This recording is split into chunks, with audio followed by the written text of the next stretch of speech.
तो सभी भाई बहनों को ईद की बहुत बहुत शुभकामनाएं। सभी को ईद मुबारक हो। Hello friends, good morning. तो आप लोग कैसे हैं? मैं तो बहुत बढ़िया हूँ। आई होप आप लोग भी बहुत अच्छे होंगे। तो यशी की तो आज छुट्टी है, आज अलविदा जुम्मा है और कल रमज़ान है और फिर परसों संडे है। तो यशी को 3 दिन की छुट्टी मिल गई है और यशी जो है अभी सो रही है और मैं उसके लिए बना रही हूँ मैक्रोनी, क्योंकि आज संडे मतलब छुट्टी का दिन है, संडे तो है। और यशी के लिए मैंने मैक्रोनी बनाई है और जिसको देखकर यशी खुश हो जाएगी, क्योंकि भाई मैक्रोनी तो छुट्टी के दिन ही बनती है और यशी को 3 दिन की छुट्टियाँ मिली हैं। अगर देखते हैं कहीं हमारा जाने का प्लान होता है तो ठीक है, नहीं तो घर में छुट्टियाँ बतानी पड़ेंगी हमें। तो आज जो है अलविदा जुम्मा है और आज जो है शाम को चांद देख के पीएंगे। और यशी को मैं उठा देती हूँ, आज छुट्टी का दिन है तो 10 बज गए हैं, सो ही रही है और मैंने उसे उठाया भी नहीं, क्योंकि वो दिन में सोती नहीं है। तो रात को अच्छे से सोई है, लेट में भी सोई है, तो अच्छे से सो जाए वो। तो फ्रेंड्स चलिए यशी के लिए मैक्रोनी दे देती हूँ मैं यशी को। यशी का मैक्रोनी खाने का स्टाइल, सुबह का नाश्ता हो रहा है यशी का। जैसे आज कितने बजे उठी थी?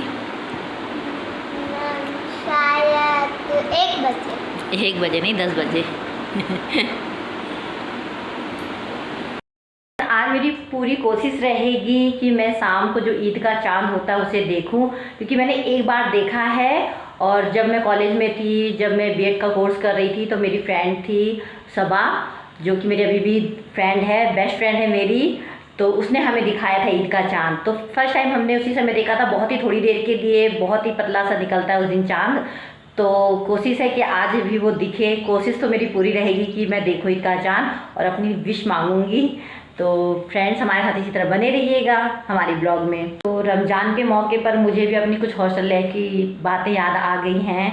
तो हॉस्टल तो आप सभी जानते हैं, जो लोग हॉस्टल में रहे हैं, कि हॉस्टल लाइफ कितनी अच्छी होती है। सुख दुख जो भी है सब आपके जो साथ रहने वाले फ्रेंड्स हैं वही आपके सुख के साथ ही दुख के साथ ही होते हैं। तो हम लोग भी इसी तरह, हॉल हम लोग का था हॉस्टल में।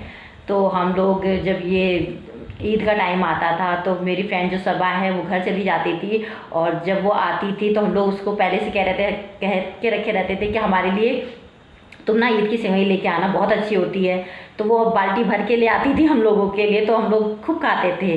तो ये है हमारी कुछ हॉस्टल लाइफ की ईद से जुड़ी बातें हमारी। और इसी तरह आप हमारे वीडियो में बने रहिएगा, मैं कुछ और बातें भी बताऊँगी।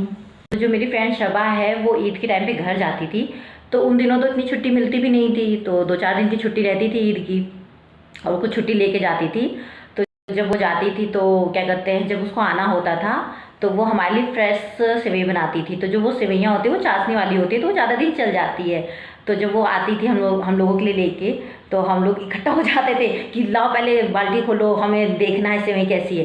तो हम लोग क्या करते थे, हम लोग जितने रूममेट थे तो हम लोग थोड़ा थोड़ा करके खाते थे, उसको 3-4 दिन चला लेते थे। थोड़ा मतलब जिसको ज़्यादा पसंद थी वो ज़्यादा खा लेता था। तो इसी तरह मतलब हॉस्टल लाइफ में हमने बहुत इंजॉय किया है, हर चीज़ को जाना है। तो हमने उस समय उसके कल्चर के बारे में भी जाना, उसने हमारे कल्चर के बारे में भी अच्छी तरीके से जाना। तो हॉस्टल लाइफ में सब एक समान ही होते हैं, हम लोग सब फ्रेंड्स ही एक दूसरे के साथी होते हैं। हम लोग बीमार पड़ते थे तो एक दूसरे को देखना होता था, ये मत खा वो मत खा। तो मतलब बहुत ही अच्छा टाइम स्पेंड किया हमने। और सभी जितने भी हम हॉस्टल में थे रूममेट, सभी से मेरी बात होती है, जो हमारे मतलब कॉलेज के थे, तो उनसे तो सभी से मेरी बात होती रहती, जो 5-6 मेरे क्लोज हैं तो उनसे होती है मेरी अच्छे से बात। तो मेरी एक और बेस्ट फ्रेंड है स्वप्निल, तो वो क्या करती थी, वो रहती थी दूसरे हॉस्टल में।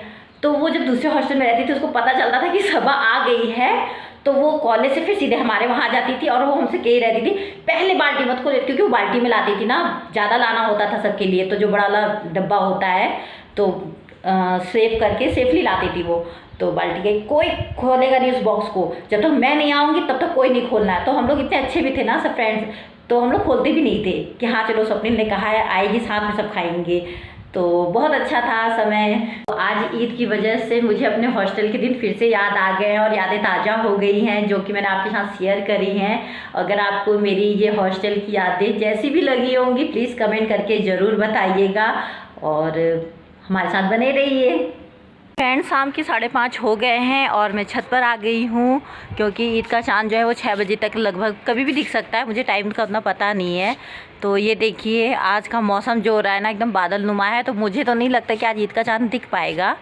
तो मैं आपको एक बार आसमान की तरफ दिखा देती हूँ। ये देखिए हर जगह बादल ही बादल हैं। अगर चांद निकलेगा भी तो समझ में नहीं आएगा। एक तो ईद का चांद वैसे उसके दीदार कम होते हैं, ऊपर से बादल लग गए हैं।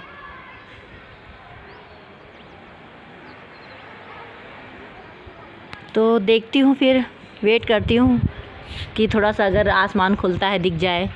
आज फ्राइडे मार्केट भी लगती है, मुझे वहाँ भी जाना है, तो 6:15 बजे तक मैं वहाँ भी निकलूँगी। देखती हूँ जो होता है फिर आगे, जो खुदा को मंजूर होता है। तो फ्रेंड, चाँद देखने की तो मैंने बहुत कोशिश करी, मुझे चाँद दिखा नहीं। तो शायद मेरा बैड लक है कि नहीं दिखा। कोई बात नहीं, अब मैं फ्राइडे मार्केट के लिए चलती हूँ।